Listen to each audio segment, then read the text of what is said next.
Our panel this afternoon is called Monstrous Ethics. Unfortunately, Alan Christie, who was going to moderate this panel, is ill and isn't able to be here, so I'm taking over for him. I'm going to introduce our three panelists first. They each have about 20 minutes to offer their presentations, and then we will have plenty of time for questions at the end. So, to start, our first panelist is Alma Katsu, who is an author and independent scholar, and you can see her again at our horror writers panel on Saturday if you're still around. We're very excited about that. So in addition to being an award-winning horror author, Alma Katsu was a career intelligence officer whose portfolio included humanitarian issues, natural disasters, genocides, and mass atrocities. She'll speak today about the effect this work had on her horror fiction, and the title of her talk is Monsters at the Genocide. Our second panelist is Neha Bagchi. Is that how you say your last name? That's exactly it. Great, okay. Neha's research interests include translation theory, narrative structure, origin stories, and regional demons and monsters. She has an MFA in creative writing from San Francisco State University, writes fiction, serves as a reader for the New England Review, and is a brand new doctoral student here in the literature department at UC Santa Cruz, and we are very excited to have her here. Her talk today is called Power Lines, Agency and Complicity in the Naming and Making of Monsters. And our third panelist is Brenda Sanfilippo. Brenda is a continuing lecturer in the writing program at UC Santa Cruz, where she also received her PhD in literature. Her research focuses on contemporary American war literature and veteran studies, with emphasis on representations of disability and gender. She's won a UCSC Excellence in Teaching Award, as well as the Accessibility Leadership Award, and I can personally attest to how amazingly skilled and talented Brenda is in both teaching and in thinking about accessibility. She has helped me so much in my own teaching. And Brenda's talk today is called How to Tell a True Ghost War Story, Ghosts in Post 9/11 War Representations. So please join me in welcoming our first panelist, Alma. Okay, you can hear me now. Well, first of all, I have to say I feel a little bit like a doofus after hearing that the speech that we all just heard. You'll see why once I get going. I'd like to thank Renée and the organizers for letting me speak. I didn't think about it until afterwards, until the event was drawing closer, that maybe I shouldn't have asked them to let me speak, because I'm not an academic, and I mean no disrespect to the academics who are all presenting at this conference. No disrespect intended to my panelists, and I appreciate them for putting up with me. I'm not exactly sure why I felt I need to get this off my chest, but here we are. I think it's because while I've told people before what I'm about to tell you, I've never felt like they got it. But I think you're going to get it. And that chance to be understood, to be seen, it's too good to pass up. So early in my career as a writer of horror stories, I realized that I faced a challenge. I had lost the ability to be scared. I'd lost the ability to believe in monsters. I had lost the ability to enjoy the chill and dread of dark shadows. I no longer feared walking through a graveyard at night. This is a problem for a horror novelist. What scares you? I'm asked this question at some point during nearly every interview I'm given. People expect horror writers to have a close relationship with fear. It's our stock and trade, after all. They expect us to be obsessed with it. I could lie, I suppose, to make up something, but I think there's something instructional in telling the truth, in telling my truth. Maybe I'm no longer afraid because I've entered that time of life, old age, when you've lived long enough and have never seen a ghost or a werewolf or witnessed a book thrown across the room by unseen hands or heard a disembodied voice that you realize there's nothing to be afraid of when you've resigned yourself to the banality of an everyday life. However, in my case, I think it has more to do with the experiences I had in my day job, which, as you just heard, was intelligence. For many, many years, I was an intelligence analyst working at those agencies you know by their three letters. Agencies you might love to hate, or, like many people, maybe you're intrigued by them. Maybe all you know about them is what you see in movies or television, which is to say you know nothing about them at all, really. You may not remember the 1990s. You may not have even yet been born. So allow me to remind you what the times were like. It was the era of internal conflict, countries tearing themselves apart, often driven by aspiring autocrats desperate for power. Rwanda, Tanzania, Sierra Leone, Liberia, the Democratic Republic of Congo, Somalia, and of course, Bosnia and Herzegovina. In every case, you had a small man at the center, demonizing minorities or elitists in order to give the people he wants to lead something to focus their grievances on. You had lies, and you had a militia willing and able to provide force. That's a pretty sanitized version of what my job was about. That's the view from 30,000 feet. The reality was quite different, gritty, and down in the weeds. Though my team worked at a safe remove, thousands of miles away from the action, every day you had to come face to face with violence. And not just any violence, but a sort of spectacle of the worst things one man can do to another. Because the whole point was to overwhelm one's enemies, to make your adversary flee and surrender their homes and farms and villages. And if you can't flee, to pray for death. We analysts had to wallow in the details that don't make it into the newspapers. And that's if the average American bothered to read the stories about wars happening in a country they've never heard of before on another continent, half a world away. The policymakers we briefed didn't care, except for the demands coming from one side or another that U.S. troops be sent as part of a peacekeeping operation. Peacekeeping and multinational stabilization forces were all the rage then. When I went to brief them about an impending genocide, the only thing they wanted to know was how many. How many could we expect to be killed? As though there was a magic number that would spur them into action. Trying to predict that number, by the way, how many will be killed in a genocide, is a fool's errand. I always wanted to ask them the same question. How many would it take? How many dead would it take them to do something? How many to outrage the American people enough to force their hand? And it's not like it's the same number for Africa as it would be in Europe, but you knew that already.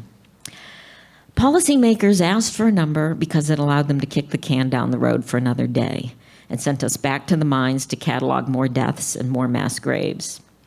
I won't share the worst of the things we analysts had to catalog, but to give you an idea of the kinds of brutality that takes place when the point is to terrorize.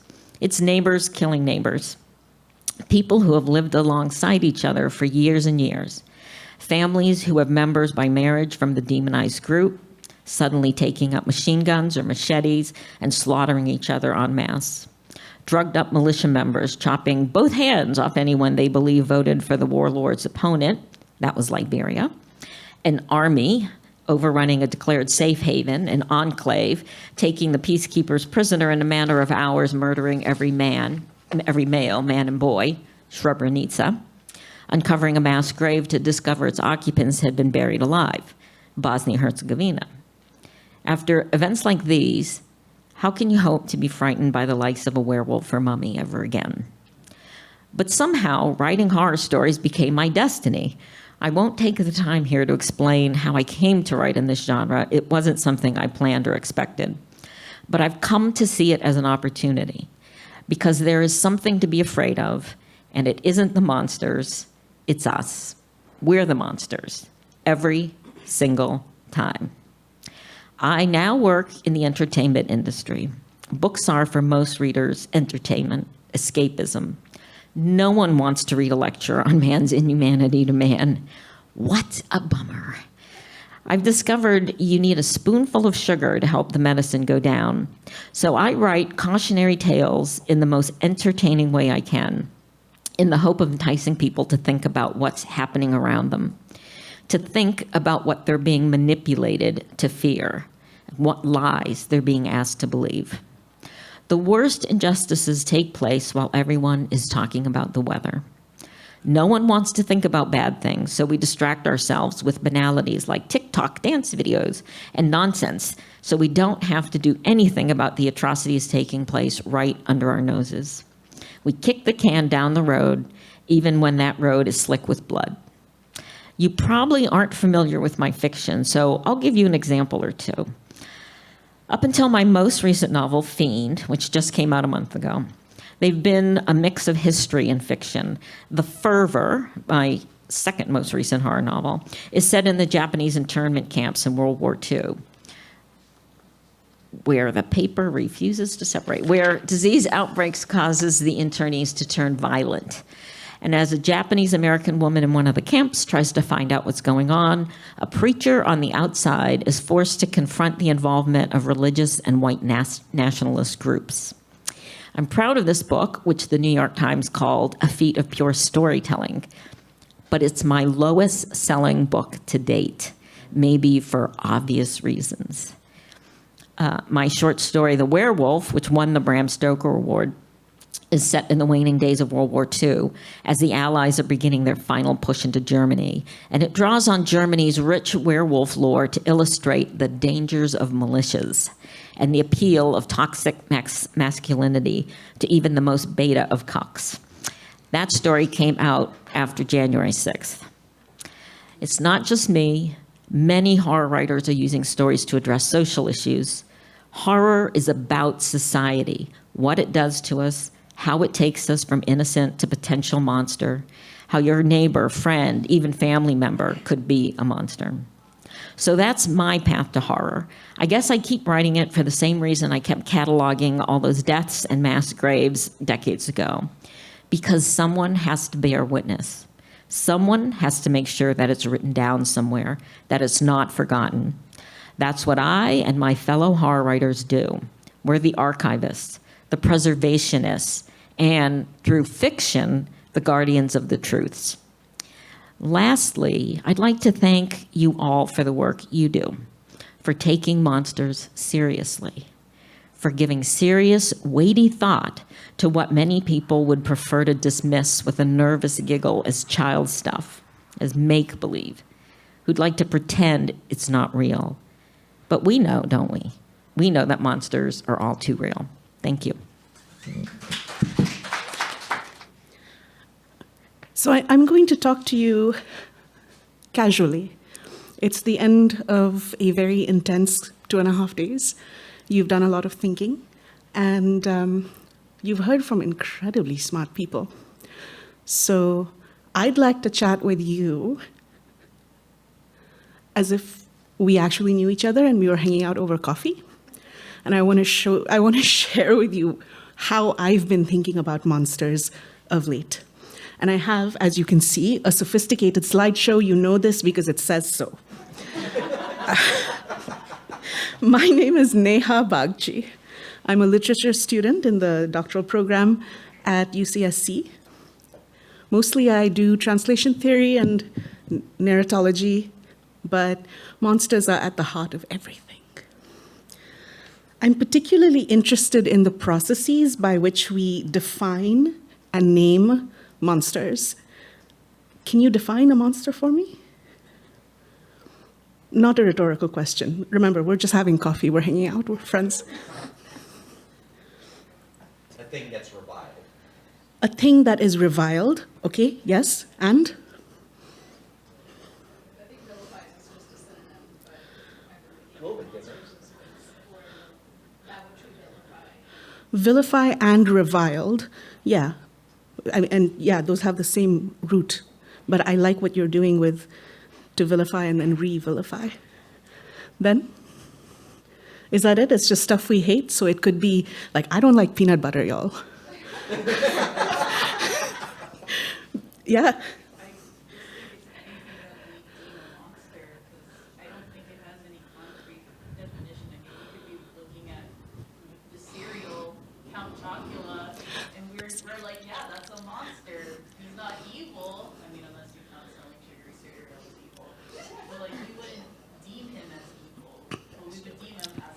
How do we know that Count Chocula is not evil?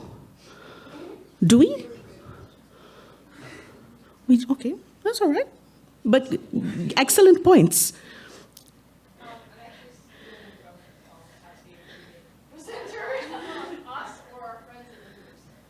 Us or our friends or neighbors. Okay. So what I'm hearing is, one, monsters are other. They're not us. That's critical. You said evil, and I'm going to break that down to it has intentions that are harmful to us. It may or may not intend to harm us. That's a question of whether or not it has choice. But we know that whatever its intention is, that is harmful to us. And the intention part is important because if a storm comes through, we're not going to call it a monster, but it could harm us.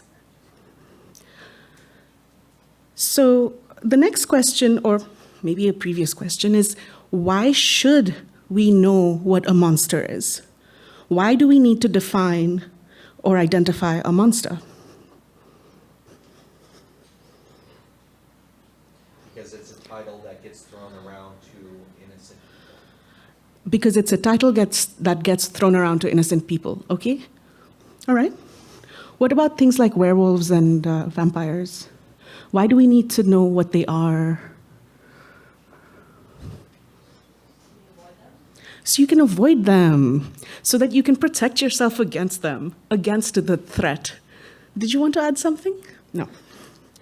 So a monster is a creature that has intention to harm us, and we need to know what a monster is so that when we see one, we can identify it and figure out how to protect ourselves. If we don't, what happens? Yeah, the monster eats you. You become a literal snack. You're already a snack. So it's easy to agree when we're talking about things like vampires and werewolves, and it gets much harder when we remind ourselves that fictional monsters are proxies for real people.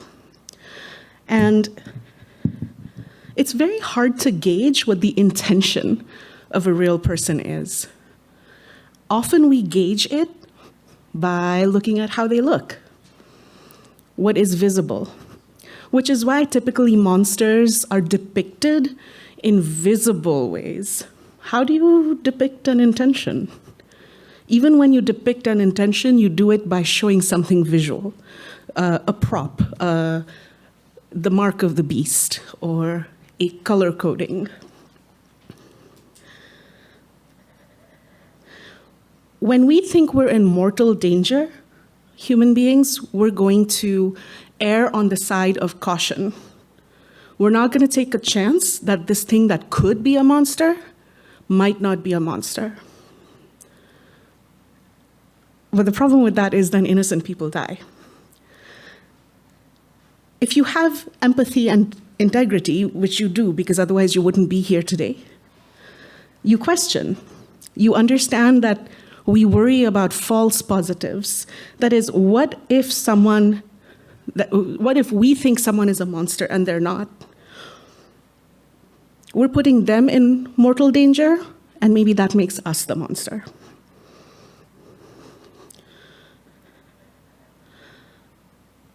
I'm going to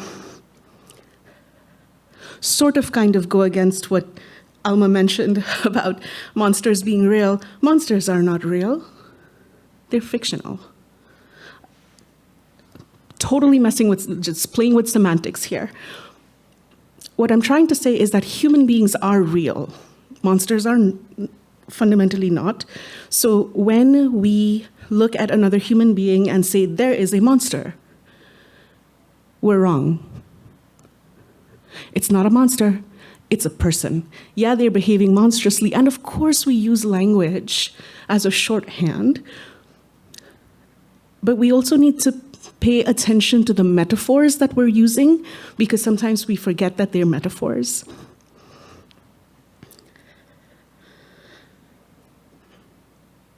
I forgot about my slides, y'all. And I had a friend help me with these, so I cannot be held responsible. Here we go. This is a scientific representation of what a monster is. Monster making is a process, and that process has two parts to it in the way that I think about it. I think dehumanization is a first step, but it doesn't complete the process of monster making. There's a second step, demonization, and I want to talk about that as well today. If you were at Dr. Smith's keynote on Wednesday evening, and by the way, he's here, you'll remember that he defined dehumanization as the attitude of conceiving of others as less than human creatures. The attitude of conceiving of others as less than human. I'm going to suggest respectfully a couple of additions to that. One, I think demonization is not just an attitude, it's a process. And two, I don't think demonization is just about conceiving or conception. I think it's also about action. I think these are important because a process, when you describe something as a process, you're implying that there's an outcome. An attitude might lead to an outcome or it might not. But when you dehumanize someone, there's an outcome because you treat them according to how you see them. And as for the conceiving part of it, I think if all we did was conceive, history would just look very different. We'd walk around with thinking about each other, but that would be about it. But that's not how it works. We actually act on it. So I'll say that in the process of dehumanization, we A, become convinced that a person is not human, and B, treat them accordingly. This treatment might look like denying them basic civil rights, making them sit at the back of the bus. It might look like putting laws in place that say when they get married, their husband owns all their property and them. It can look like not saying thank you to your server. That's also dehumanization, y'all. Okay, so monster making a step-by-step guide. We've just talked about dehumanization. I really wish that my friend had put like a watermark with their signature on it, but that's okay.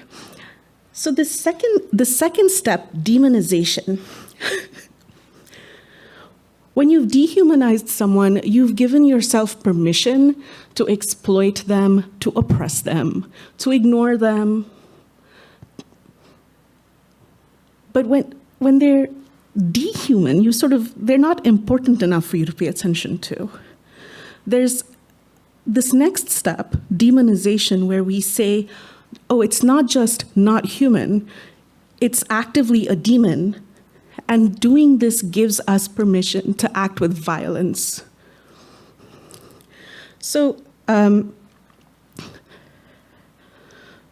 actually want to talk about, oh yeah, here we go. So this is Grendel from Beowulf. Have you read Grendel, or do you know basically what the story is? Kind of, sort of. Monster. Beowulf goes and kills the monster. But here's the thing, Grendel is an outcast. And Grendel is an outcast because he's considered of the line of Cain, the original murderer. Can you imagine being outcast because your great somebody was a jerk? I'm not sure. It would make me upset. Like, give me a chance, no? Medusa. This is one of my not favorite examples. Medusa was a woman, and she was raped by Poseidon in the temple of Athena. Athena decided to do some classic victim blaming and turned Medusa into a gorgon. There are some alternate reads of this that are a little more kind to Athena. I like Athena otherwise, so But still. So we have this rape victim who becomes monstrified. And then there's the witches. Witches are healers, they're knowledge keepers, they know things. They've been around for a while, so they know what your grandfather was like. And so they know what you're like. They saw you grow up. You don't like that. You don't like being read. Ooh. Okay, this is important. So we've talked about demonizing, we've talked about dehumanizing and demonizing, and then the next thing is, who is doing it? And I think that there are two roles that people play. One is you might have agency in the making of a demon, of a monster. So especially if you're an authority figure, you can say that is a monster. But it's not enough to do it in the void. You need someone to be listening to you and to be believing you, yes? Your community. So when your authority figure says, look, a monster, you say, oh my gosh, thanks for the heads up, yo. We're complicit in this moment that we believe our leaders. And it's kind of not our fault, but it kind of is. Because, again, as Dr. Smith was saying, when we live in community, we live in communities, humans live in community, and the world is complicated, so we have a division of cognitive labor. We specialize. It's our leader's job to tell us who is a monster. We're over here being an artist and making a song that you can dance to. You can't do both, not well. So the thing is that once we've become complicit and we believe, we tell other people, and now the leader is in a position where we're all convinced and they can say, do your thing. You were talking, Alma, about a small man and a militia. And it's astonishing how often that is at the center of things.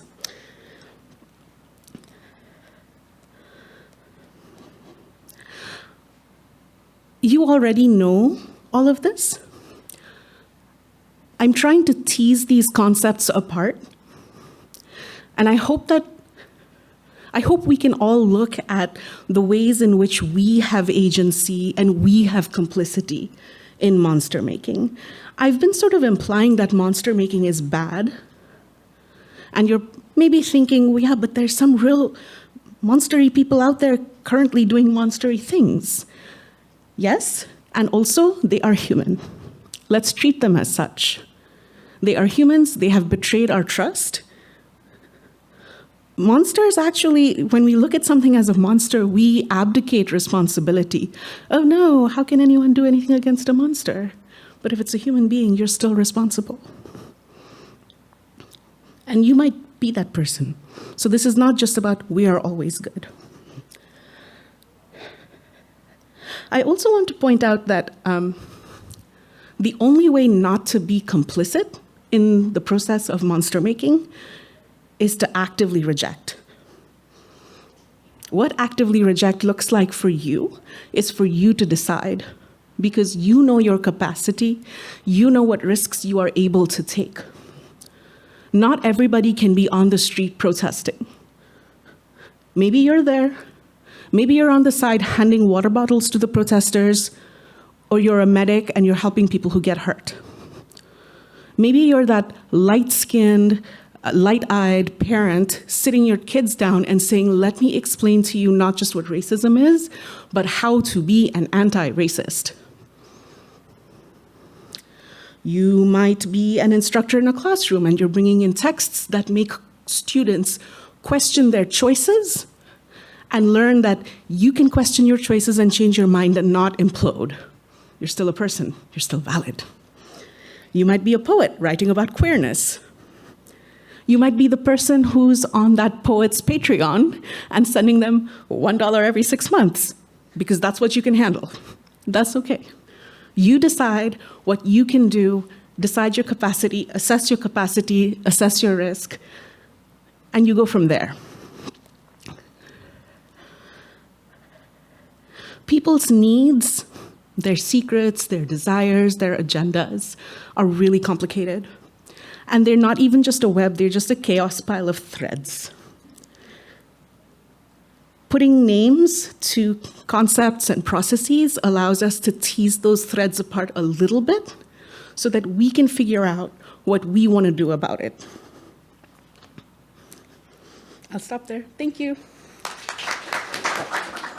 Thank you all. After those really personal and inspiring talks, this is going to be much more academic, which could be a good or bad thing, depending on how you think.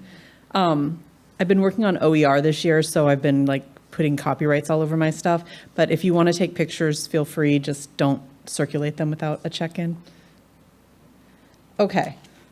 Also, this is a talk about war, so like Alma's talk, there might be some things that are disturbing.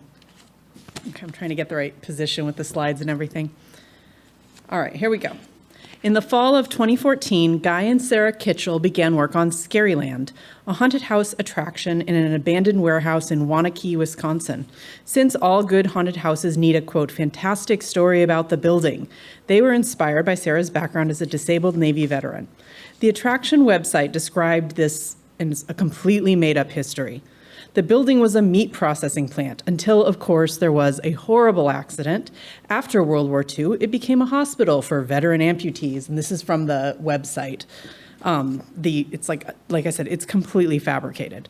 The hospital, according to the website, was underfunded and overrun with patients, so the doctors were performing procedures with rusty equipment and no anesthesia. The fictional patients, not surprisingly, became very upset, and they started violently attacking the medical staff and then committed mass suicide, and then this building was abandoned for decades. Keep in mind, the building really was an abandoned building. Although the story focused on the violence done to and by veterans, the interior featured absolutely no military imagery. Instead, it was based on the post-apocalyptic aesthetics from the video game Silent Hill and the TV show The Walking Dead. So for the mostly civilian visitors, popular cultural imagery was scarier and more relatable than anything military. Profit motives aside, the Kitchells were actually supporting veterans. Almost a third of their 38 employees were veterans, many of whom were disabled. They planned to donate 50% of the proceeds to the Wounded Warrior Project. In addition, they cleaned up the property, which was a blighted, abandoned building. So the backstory was fake, but there is a real history of government mistreatment of wounded veterans, and if you've ever watched or read Ron Kovich's 1976 Born on the 4th of July, you will know what I'm talking about. Despite all of these things, several civilians in the area were quite upset, like going on the news upset, by the depiction of veterans as dangerous and how the Kitchells were, and this is a direct quote, using the suffering of veterans to make that dollar. The real veterans who worked on the building, however, were, quote, angry that people who are not veterans were offended on behalf of veterans. Okay, so why start with a story about a haunted house attraction that was open for a couple weeks in 2014 in a town of 13,000 people.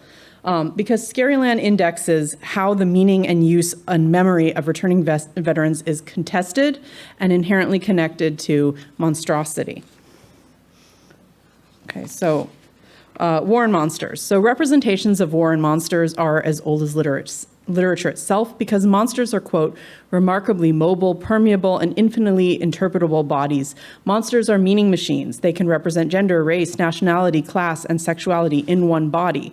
In war representations, this mutability allows monsters to operate as both a metaphor for trauma and an index of corporeal violence, causing at least one scholar to declare war, quote, the supreme Gothic horror. And these are some examples. GWOT, or the Global War on Terrorism. So I study post-9/11 American war fiction and films, which are often grouped under the category of the GWOT. The GWOT lasted longer than the Vietnam War. It's widely considered to be the longest war in U.S. history. It cost millions of lives, both American and civilians across the globe. It cost trillions of dollars. And yet most people in the United States were completely insulated from its effects. In earlier wars, almost everybody was in the military or they knew someone who was in the military, which meant they were hearing a lot about what was happening. In contrast, the post-9/11 all-volunteer force involved only 1% of the population. For comparison, 2% of the population died in the Civil War. Okay. So when people have little personal connection to war, works of art can work to counter official military narratives. The literature and film of the War on Terror, however, has been really largely understudied. Okay. So let's talk about signature monsters. So the scale of the wars in primarily Iraq and Afghanistan was often hidden, sometimes by accident, sometimes by intention. So we think about things like the invisible wounds of PTSD, uncounted mercenary forces, phantom limbs, bodies turned into pink mist by IEDs, and as Anne McClintock has reminded us, this is all terminology that was widely used, quote, ghost wars, ghost prisons, ghost planes, ghost sites, ghost ships, ghost money, the orange ghost of Guantanamo, and the gray ghost of Bagram. After 9/11, in the shadowlands of empire, in the terminology of the CIA and the Pentagon, in films and in books, the United States global war came to be haunted by persistent evocations of ghosts, unquote. So just as each war has a signature wound based on the weapons used for the war on terror, it tends to be invisible wounds like PTSD and traumatic brain injuries because of the bombs. Wars can have a signature monster. So for example, during the 30 Years' War, there were lots of dead bodies. Wolves were attacking the bodies. And then suddenly there were all these werewolf stories. In the Civil War, with its extractive violence and emphasis on whiteness, we see lots of representations of vampires. And just think about in the last few years, like how we have like True Blood and Vampire Diaries and Twilight and on and on. Nazis, known for following orders without thought, are frequently depicted as zombies in video games like Call of Duty or films like Dead Snow or Overlord. Scholars have looked at ghosts in earlier war literature. It's a pretty common monster, probably in part because you have lots of bodies and people want to like believe that there's a way to live on. And they have also looked at Gothic elements and trauma in more recent war writing and film, but no one has actually really looked at recent texts that have ghosts in them. So the rest of my presentation will look at these ghosts through specifically haunted houses, which map the military unit onto the family unit. The violence of a haunted house is built into its structure, as Dale Bailey has pointed out. It cannot be redeemed. Instead, it can only be destroyed. When families do escape from haunted house stories, they do so only through sacrifice. And I'm thinking here of something like The Shining or Haunting of Hill House. So building upon Anne McClintock's concept of imperial ghosting, or how empire is haunted by the violence it has buried, I argue that these fictional haunted houses connect the unresolved past with possibilities of alternative futures. And I want to talk about two texts, one novel, one film, one more like positive looking, and one most definitely not. And I apologize in advance. I have to give spoilers because otherwise none of it will make sense. Okay, so moving on. Okay, so Militia House. At age 19, John Milas joined the U.S. Marine Corps as a red patcher or a landing support specialist. They're basically logistics. He deployed to Helmand Province in Afghanistan in 2010, and then after he got out, studied creative writing under Roxane Gay, of all people. Haunted by his service, in 2023, he published the novel The Militia House, which examines, in his own words, the parallels between Gothic horror and the absurd terror of Operation Enduring Freedom. The Militia House is set at a FOB, a forward operating base, in Kajaki District, Helmand, which is the center of opium production in Afghanistan. And you can see here, I couldn't find a picture of the Militia House, which apparently was a real building in Kajaki, but this is OP Rock, which is in another spot in Helmand and is also supposedly haunted. If you Google it, it's like everything's about the haunting. Okay, the novel is narrated by 22-year-old Marine Corporal Alex Loyette, who is pretty much a double for Milas. They both deployed like same place, same time, same job. So we are now 9 years into the Afghanistan war. Loyette and his men are under-resourced and underprepared. This is a common thing in Afghanistan literature in particular. When they arrive at the FOB, the departing British troops tell them about a nearby militia house where they say that the local militia had killed and skinned Soviet troops in the 80s. Like any haunted house, the place seems alive. Loyette frequently talks about how it looks like it has eyes staring back at them. And eventually they talk the British into taking them into the house. They get there, they're very disoriented, they lose track of time, and after they leave, they can't stop thinking about it. Things become increasingly weird. Finally, one of the Marines goes missing, and Loyette and another man, Lance Corporal Johnson, go back to the militia house to look for him. They quickly get lost and are disoriented. Johnson trips and somehow gets consumed by the house. And Loyette is crying and very upset, and then he thinks he's been rescued. And he goes home and everything is fine, only to realize that this is a form of cruel optimism, right? He has dreamt the whole thing, and he is in fact still in the militia house. The novel ends ambiguously with this weird kind of it looks like something out of The Shining, like the red rum. It's that kind of journal entry from Loyette that concludes that he may have found a way out, but we can't tell. So the militia house, and it's important to think about the context here, was written and published after the disastrous Afghanistan withdrawal in August 2021. It does not depict the Marines as brutal monsters. But at the same time, it's not positive about the role of U.S. troops. The leadership is absent, ignorant, or apathetic. No one seems to know what they are doing or why they are doing it. It's almost like a kind of inertia where they keep going because they started going. For a text about the war in Afghanistan, the experiences of Afghan civilians, the Afghan National Army, Taliban, they're barely mentioned because no one in the text seems to really be concerned with it. And so the men are suffering not because of guilt or trauma. The text is very explicit that they have not been in any form of combat, but because, quote, we did what was asked of us to get the job done here, and now the militia house is making us pay for it, unquote.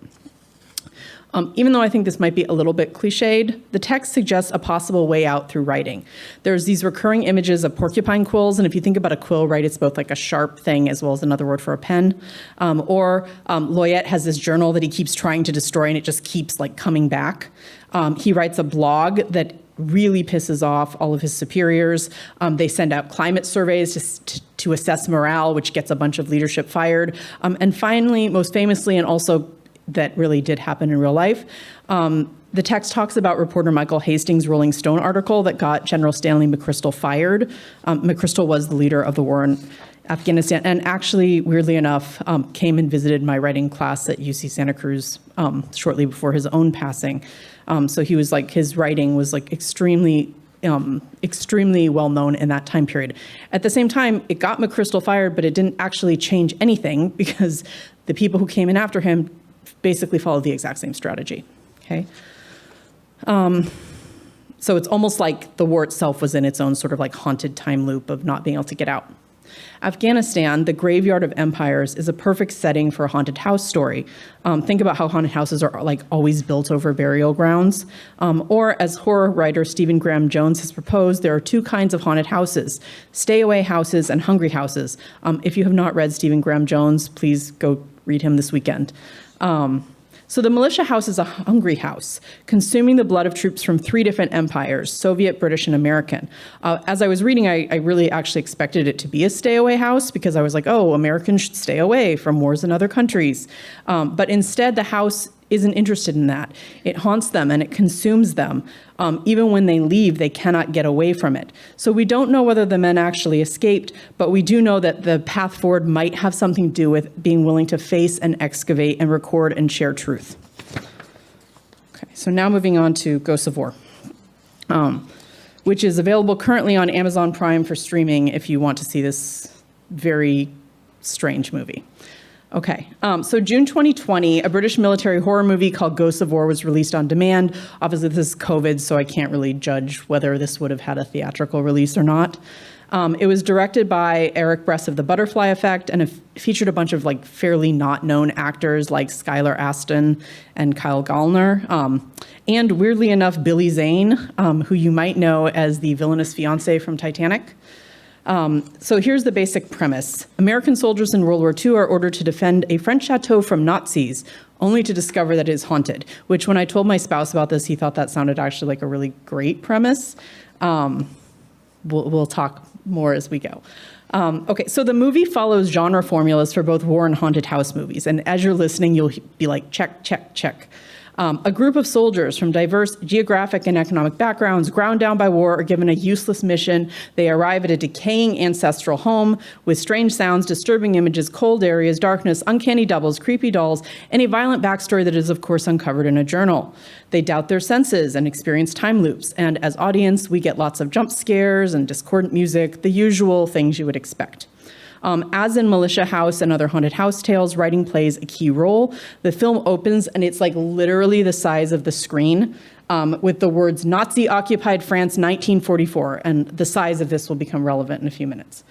When they get to the mansion, the men are confused that the other soldiers want to leave so very quickly, right? It's a mansion, and everyone's like, cannot get out of there fast enough. As weird occurrences pile up, they find answers in a journal by the Nazi leadership. Fortunately, one soldier reads German and reports that the French aristocratic owners, the Helwig family, had been hiding Jews in the chateau. The Nazis found out and executed the entire family. Throughout the film, writing helps them connect this violent history to their present circumstances. So, for example, they keep hearing knocking sounds, which they discern is actually Morse code, but the Morse code is telling them, I have no legs, and if you leave, you die.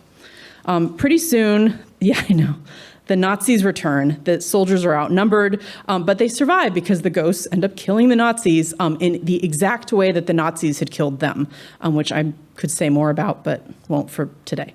The Americans decide, they're like, that's it, we've had it, we're leaving, and then suddenly realize that they are reliving everything that happened the day before. They are in a time loop. So they go back to the journal and they're like, okay, let's find answers, except now the German writing has been replaced by Arabic. So this is where the twist happens. This is either what people love or hate about the movie, and I apologize for spoiling it, but it can't be clarified any other way. So we suddenly go to one soldier, Lieutenant Chris. He wakes up and he is in a modern day state-of-the-art medical lab. Here we go. He and the other soldiers are all attached to machines. You can see that in the far left top picture. And they're all severely wounded. Billy Zane, who was last seen in the film, I kid you not, as a Nazi major who was boxing with the men before they shoot him in the head, is now their doctor. And he tells Chris that they are in a simulator to help them cope with PTSD from their deployment to Afghanistan.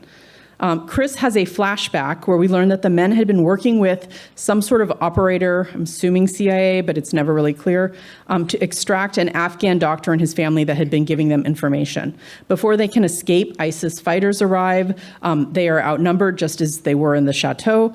So the family hides them in a wall. The soldiers try to intercede but are ordered not to, and the ISIS murders the entire family. As they leave the compound, the injured Helwig mother, she had not died yet, suddenly appears. Now she has a suicide bomb strapped to her chest. She yells Vatrolik, which in the film they say is a Muslim curse, and detonates the bomb. The men are all severely injured, and you can see in the lab on the film when it's bigger, they all have like burns and amputations. One's missing like half his face. And so because the men didn't stop the murder of the family, the ghost/curse have entered the simulation and are torturing them from within. And the movie ends with Chris trying to go back in to stop everything. It's not completely clear how that would work. But once he gets in, he forgets and the loop starts all over again. Okay, so initially I just thought this film was like very bad writing, and to be clear, there is some really bad writing. But there's this like very uncanny dialogue from the start that made it sound almost like it was trying too hard for it to be in World War II. Like I said, there's those giant letters of the setting. So this is just one short scene. Quotes, "Put up your dukes, scruff fuck, Rocky Graziano, Mother Mary," this one I've never even heard before, "swinging like a ding-a-ling," and "yowza." And as I was watching it, I'm like, what is this? And then I came to realize by the end that the aggressive signaling is both hiding the twist, right? You assume it really is France in 1944, since that's the first thing the movie tells us. But it also draws attention to it because everything feels off, like a facsimile of a World War II movie, even before they get to the chateau. Like from the get-go, I'm like, this doesn't quite, like, if you compare it to something like watching Saving Private Ryan, it doesn't feel like that. The names, too, point to something uncanny. So Helwig, Helwig, is a German name, which seems like a really odd choice for an ancestral aristocratic French family, and also even stranger when we find out that the Helwigs are really Afghan.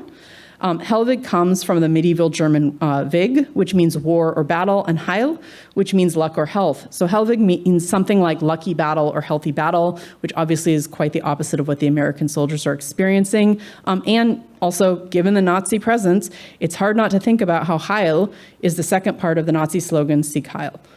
Hell, of course, also just sounds like hell. Billy Zane's character is called Dr. Engel, which means angel in German, and he is supposed to be the one saving them. But in the simulation, they think he is a Nazi and take tremendous pleasure in hurting him and shooting him in the head, which tells you subconsciously how much they appreciate his efforts. Okay, so on to the ethics. Setting the simulation in World War II raises the specter of comparison between the two wars, but it also suggests an equivalency that caused one reviewer to call the film a morally ghastly haunted house attraction. And this is why. The Afghan Helvigs hid both the soldiers and the Jew, right? They hid the soldiers in their walls. The French equivalents hid Jews in their walls, which positions them as a kind of double. But the soldiers are armed, they're trained, they enlisted voluntarily, and the Jews obviously had no choice and no way to protect themselves, right? It's treating these two things like they are equal, when in fact they are not.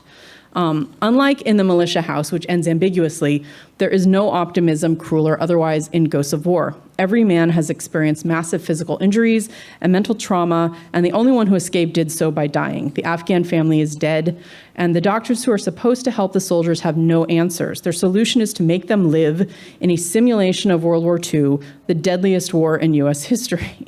So in Ghosts of War, there doesn't seem like there really is a future. It doesn't offer a way out. Okay, so I'm on to my conclusion.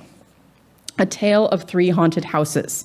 I opened this talk with the story of Scaryland, and I want to conclude with a few more haunted house stories.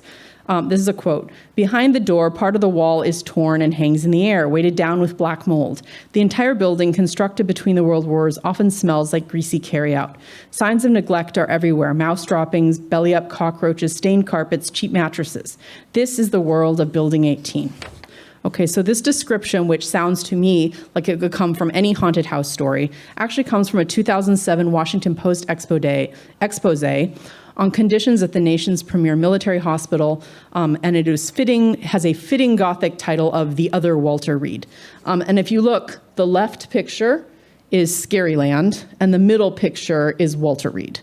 And you can see that there is not a whole lot of difference between those two pictures. More uncanny doubles. Just 90 miles from Scaryland is Candyland, which was the nickname for the Toma VA Medical Center. VA is the Department of Veterans Affairs. Under Dr. David Houlihan, who they called the Candyman, which in another kind of horror allusion. Opiate use quintupled in less than a decade, even though the number of veterans treated was decreasing. Oxycodone prescriptions increased from 50,000 pills in 2004 to 712,000 a couple years later. So Candyland was the site of a real medical mistreatment by a VA that really was underfunded and overwhelmed by years of combat and complex physical and mental injuries, not unlike the fictional one at Scaryland.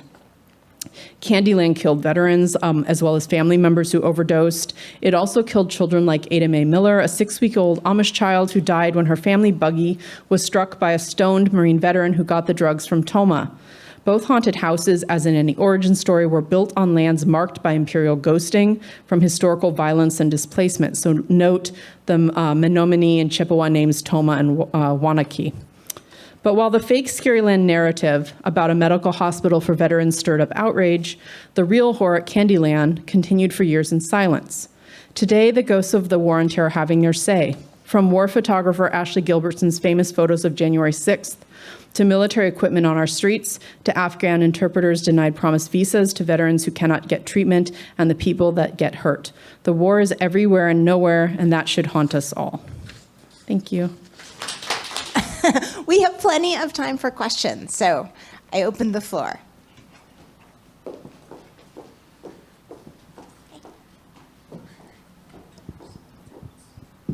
Thank you all. That was really super interesting, all of them. As Neha has very generously referred to my work, I want to take the opportunity to explain some of the areas of our disagreement and why we disagree. So I distinguish between multiple kinds of dehumanization, although I usually only talk about one, which I call demonizing dehumanization, which combines your two components. The other kind of dehumanization I call, and I'm not entirely satisfied with this, enfeebling dehumanization. Now, that distinction is important because we can find historical examples that I think should count as dehumanization, which don't involve the view of the dehumanized as a dangerous demonic being. One of the examples I've been exploring a lot lately is the Nazi murder of children, disabled children, during what was called the T4 program. So these were cognitively disabled kids. They were murdered, sometimes by starvation, in various killing centers that were set up in Germany and Austria. They were referred to as monsters, but they were never described as malevolent. Right? They were rather described as appearing to be human beings, but really being empty shells, having no soul. That was the language that was actually used. And there are some other kinds. You know, dehumanization, in my view, tends to be very gendered, and enfeebling dehumanization is much more common as a form of dehumanizing women as well, whereas demonizing dehumanization primarily targets men. And we see this in the way that genocides typically unfold. So that's the first distinction. Now I want to address why I keep dehumanization as, or I understand dehumanization as an attitude and want to separate it from actions. And I'll use an example, and for the benefit of those who weren't at my keynote, I'll briefly go over it again. One of my examples, I study lynching a lot. And one of my examples is the lynching of Henry Smith in 1893. So this man was accused of a heinous crime, the rape and murder of a child. He was an African-American farm worker. He was, by the way, cognitively disabled as well. He tried to flee. He was apprehended, very probably tortured, allegedly confessed, but we have no evidence that he confessed. And he was taken back to Waco, Texas, where the crime occurred, and he was tortured. He was tortured before a crowd of between 10 and 20,000 people in the most brutal way imaginable, which was typical of lynchings. And then he was burned alive. Now, very few people there actually got their hands dirty, right? Most of the people were simply spectators. I want to be able to say that those spectators dehumanized Henry Smith, even though they didn't lay a hand on him. Similarly, at that event, as was the case in all what were called spectacle lynchings, these lynchings that were public events, they were widely advertised in newspapers and in the 20th century on radio, there were photographers. And these photographers took pictures of the horror and sold them as postcards. These postcards circulated all over the South, right? I want to be able to say that the people who purchased those postcards dehumanized the victim, even though they, most of them, were not even present at the event. So that's why I want to make that distinction. Now, I think you are absolutely right that the importance of dehumanization, though, is not at the conceptual level, it's at the level of action.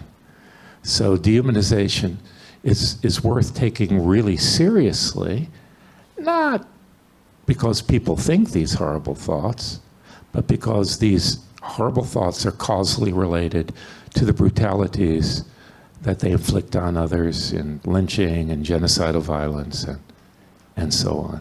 So I don't think we have a profound disagreement there. But I'm inclined to make distinctions where others don't. And thank you again for your presentation. I can't believe you actually showed up.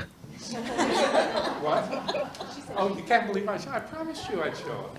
I know. I was so starstruck.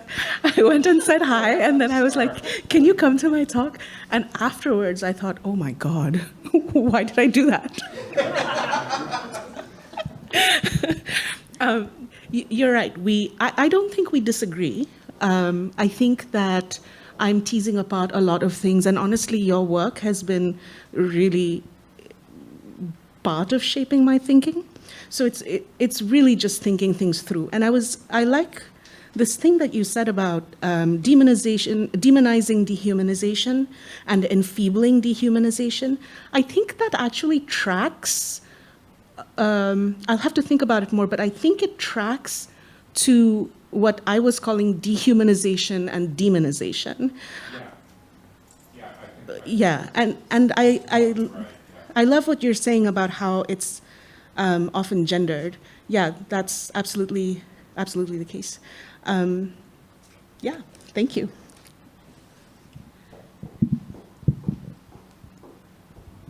Hi, thank you for a panel. This was really excellent, and they were also different, but at the same time, this feels, I don't know if it's because it's the end, but like the most highly emotional that I've been in the entire conference.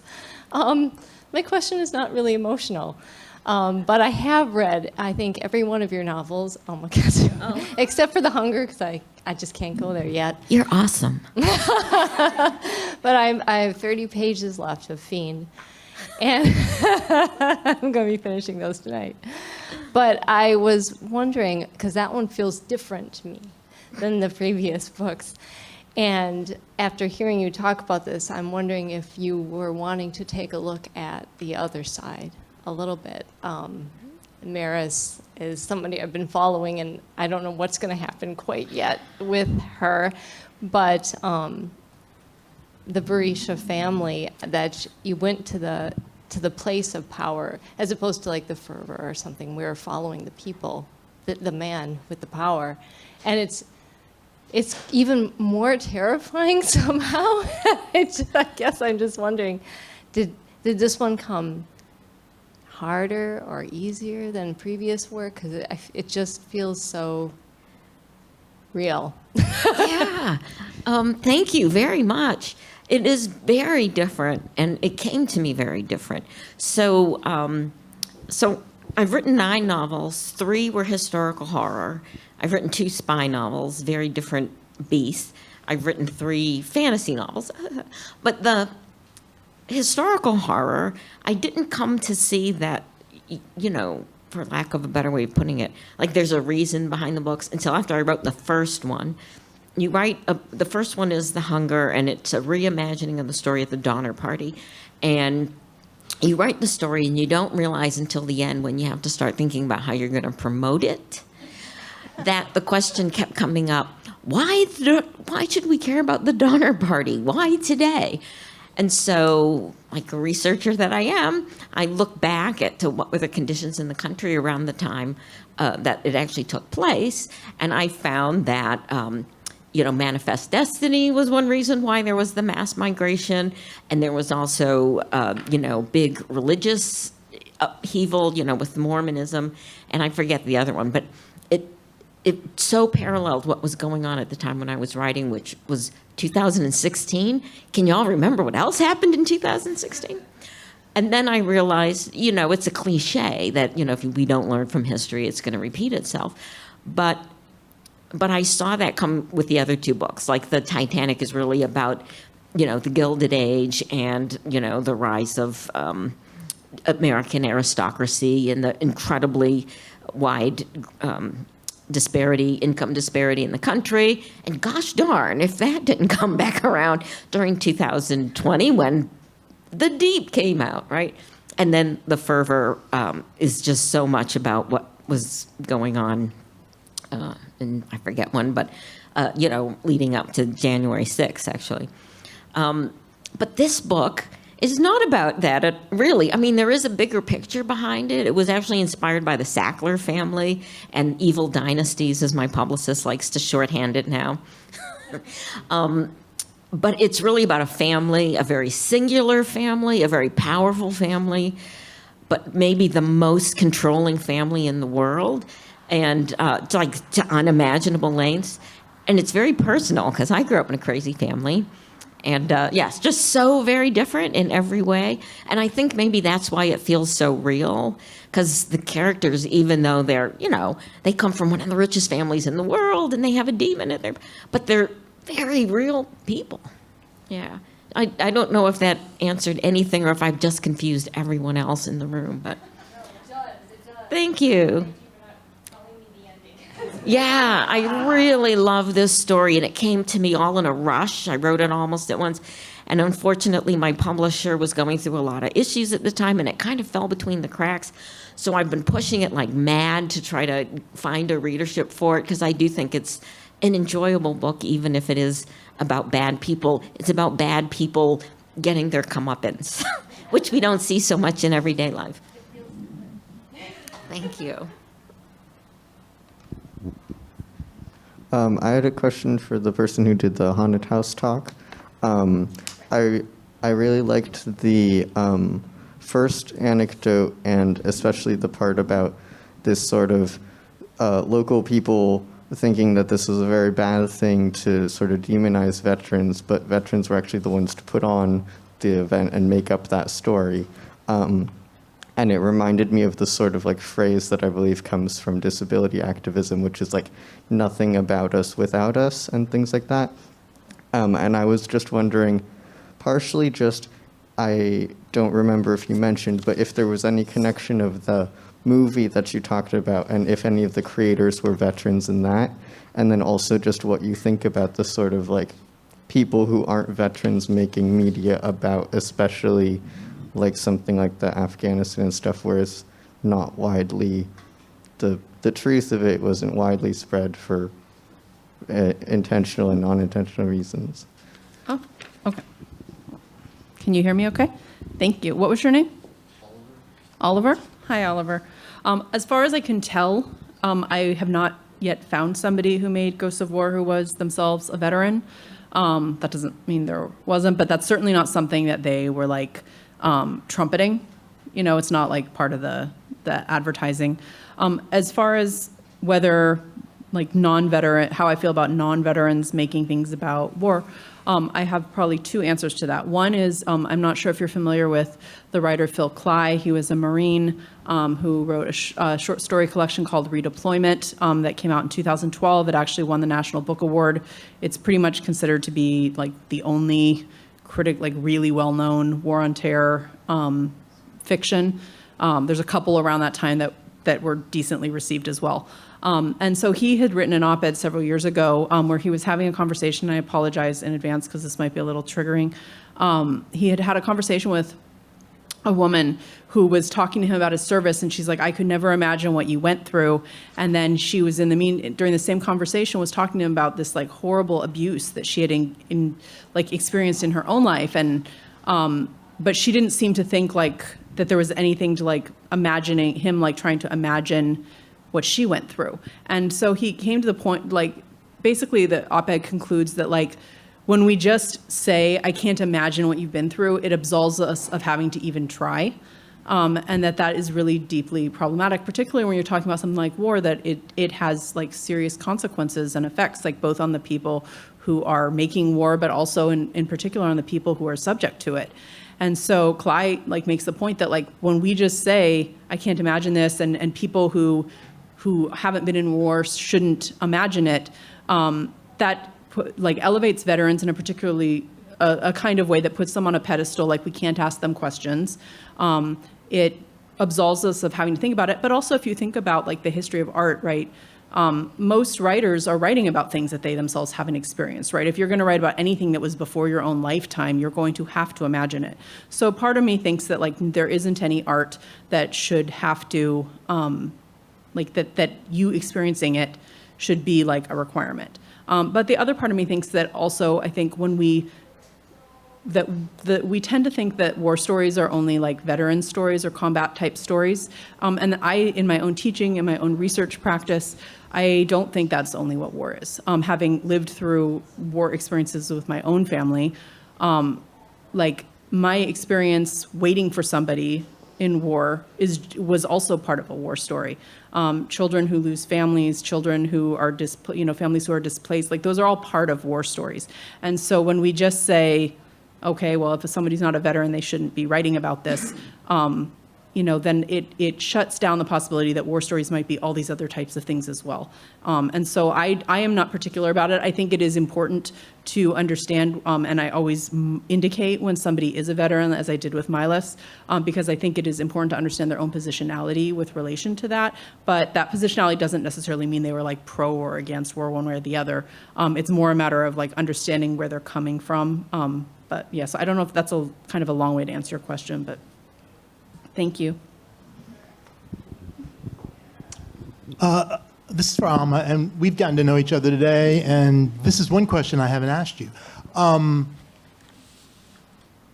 It seems you've come to writing horror later in life.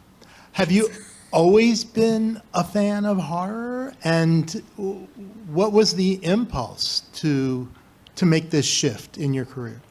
I get this question so much because the two seem so incompatible, right? Being in intelligence and especially your whole adult life being devoted to it, and horror. I probably was more of a speculative fiction fan growing up when I was young. For instance, I read all of Edgar Allan Poe at 8. That's not to say I understood all of Edgar Allan Poe at 8, but it certainly made an impression. So I've always been drawn to the weird, right? And, there's this big overlap, of course, with horror.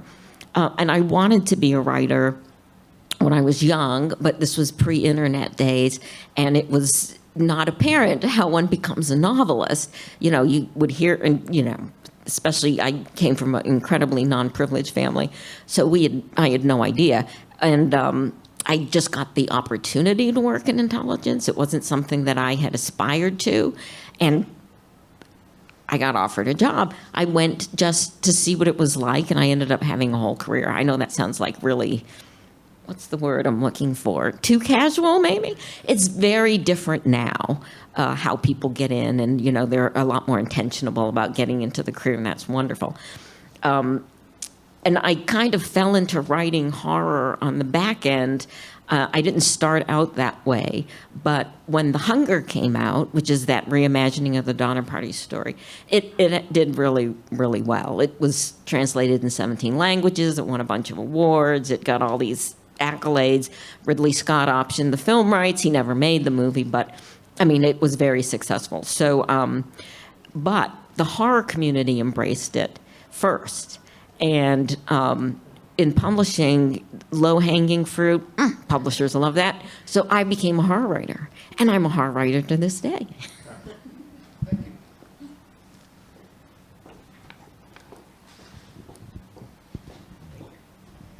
Hi, I am mostly like an ecology person, but I've gotten into the creative technologies program here, which I like to call digital media for social justice.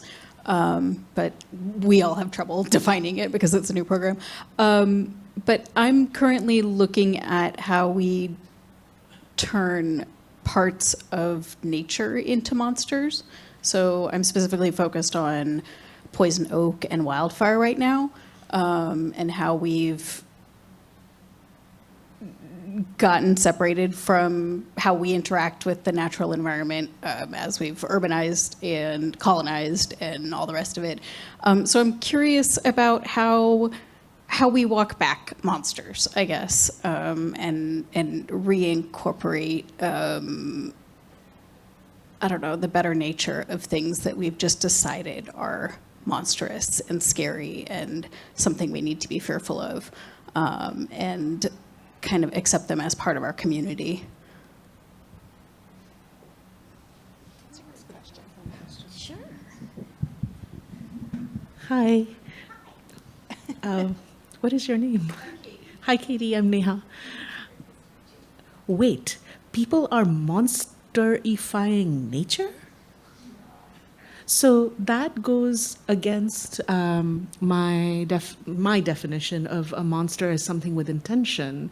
And I'm really curious how the people whoever is making poison ivy a monster, how are they justifying that poison ivy is a monster?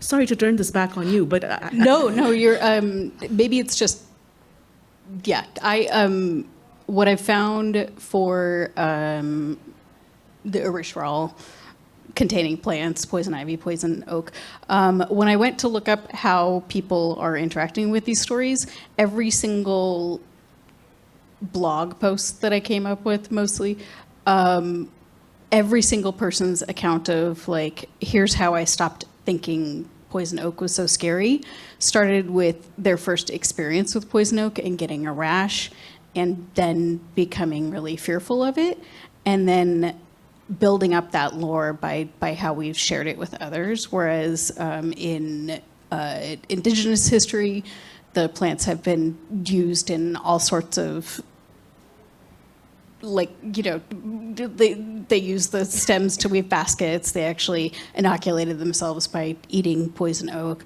And poison oak has proliferated because we don't manage the natural environment, and then we end up with like these big thickets of it that are impossible to manage because they've grown to be something bigger than what they are. I don't know. Maybe I'm just mixing my metaphors a little bit too much here, but I don't know whether the two of you have a thought about this. It sounds like, so we are the monsters. I like that. I mean, that's the spoiler alert for everything that we just said.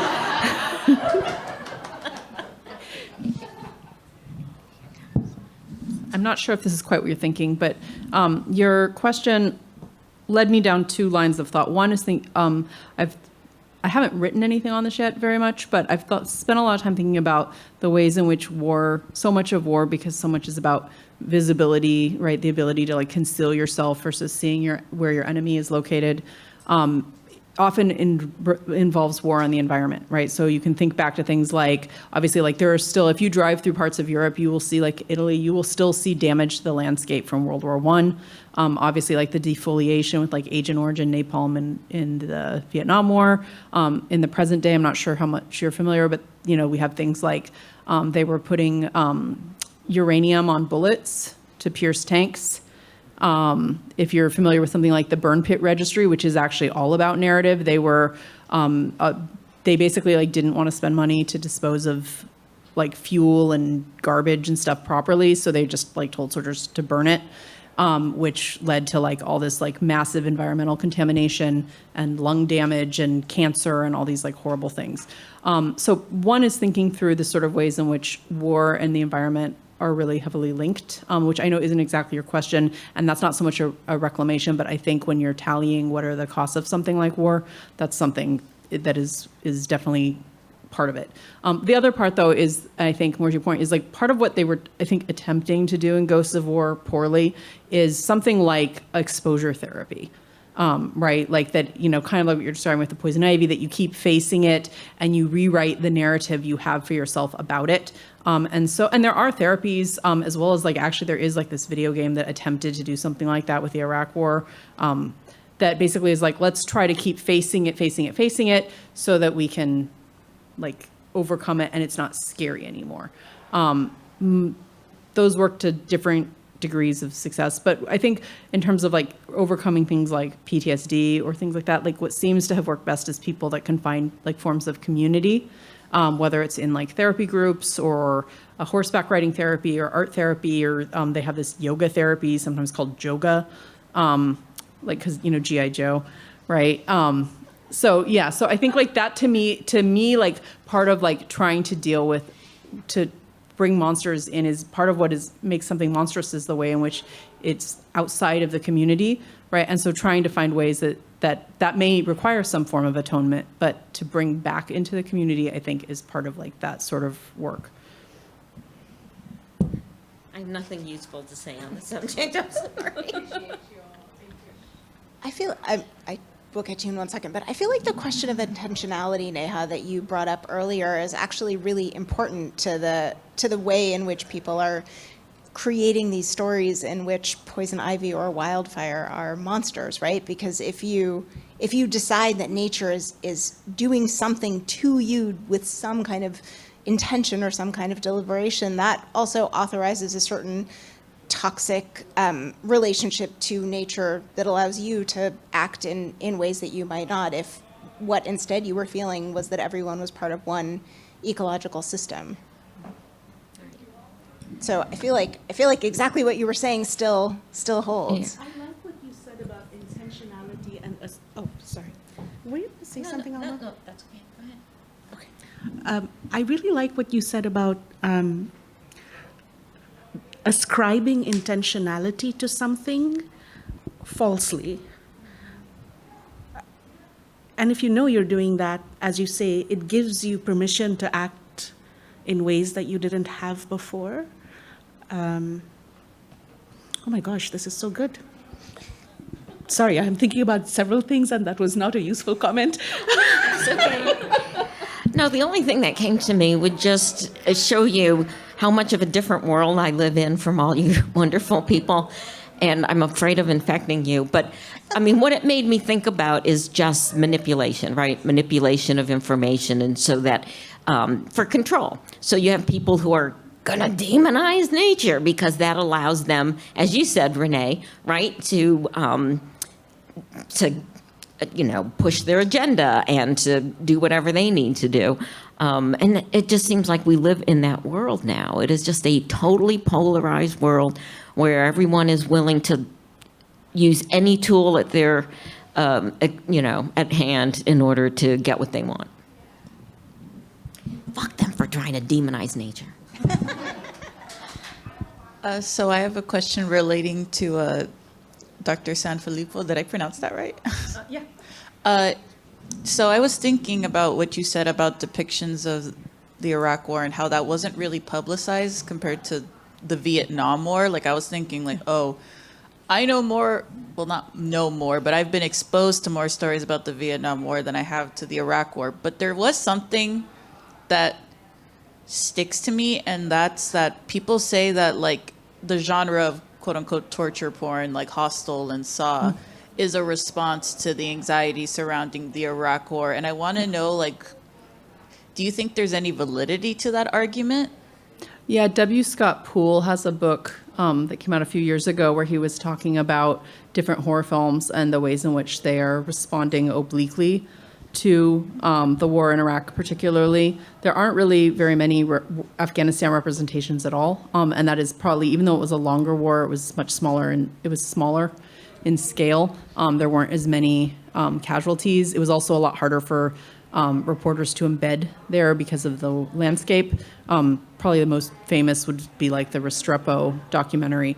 But yeah, so I mean, I think that, many of you I can see are very young, but those of us who were like older when 9/11 happened, like the atmosphere of fear and paranoia, right, was just, it was like it was so affective, like, right? And so many films, even when they are not explicitly about war, right, are somehow trying to capture that feeling of going abroad and being terrified, right? And those movies in particular deal with like going abroad, right, and then being like captured and tortured and killed, right, in places where you should probably feel safe. I haven't seen those movies in a really long time. I think I actually saw Saw on a military base, maybe, but which was a very weird experience. Yeah, so I think the most wars, even big wars, tend to have somewhat of a delay in terms of like really like works that we really like that capture the war in some way. Like World War I, lots of stuff was coming out right after, but people were like so traumatized that nobody just wanted to look at it, and people needed a little bit of critical distance. And if you think about Vietnam, obviously that's like a really long war, but most of the things we think about Vietnam are like the late 70s into the 80s, right? So there tends to be about a 10-year gap after wars. And so this is why around like 2011, 2012, people started being like, hey, wait, what's going on here? This is weird. And there was actually an article by Matt Gallagher, who was a veteran blogger, kind of like Loyette and Militia House. And he was like, where is the great novel of the War on Terror? Because there was just like nothing. there was a lot of short stories that started coming out, and I think that's in part because of writers were getting out of the military and they were joining MFA programs, and MFA programs teach you a lot first how to write short stories. So short story so far has been sort of the primary like modality for the literature. There are novels, but and then after that there was like kind of a moment like, so this is all like sort of like late, like just before 2010, early like that period. The Hurt Locker comes out. That movie actually like was a flop at the box office, but got all this attention because of the Academy Awards and Avatar. And then like we get a couple other movies like American Sniper. Like there's a lot of things that are in this like sort of kill memoir genre, like things about like real people that killed lots of people, like very propagandistic. And then it just sort of stops. Like there's just been nothing for years. The closest to something recently was Warfare, which came out this summer, and is very it's fiction. It's very documentarian in terms of its like impulses. And actually, if you watch it, that was like a weird movie that I was watching, and I'm like, this is filmed like a horror movie. Like it has like the way the image, like the pictures are framed, the way the music comes in and stuff. It's meant to make it uses the techniques of a horror film. And so I think that's like we're starting to see where now, like instead of horror films trying to capture the like affects of the war films are now trying to go back into horror and pull from that pool. But like I said, there just isn't a lot, and I think that's, it's probably going to be some time because nobody right now knows what to do after the Afghanistan withdrawal was such a disaster, that nobody kind of knows what to do. Like, how do you make sense of this? Everything went back to the way it was. And so I think it'll be a while. So I don't know if that answers your question, but I would say, though, yes, you can definitely see that sort of like atmosphere of fear and paranoia in those movies, if that is a simple way to answer it. Well, we are at time, so let's thank our fabulous panelists.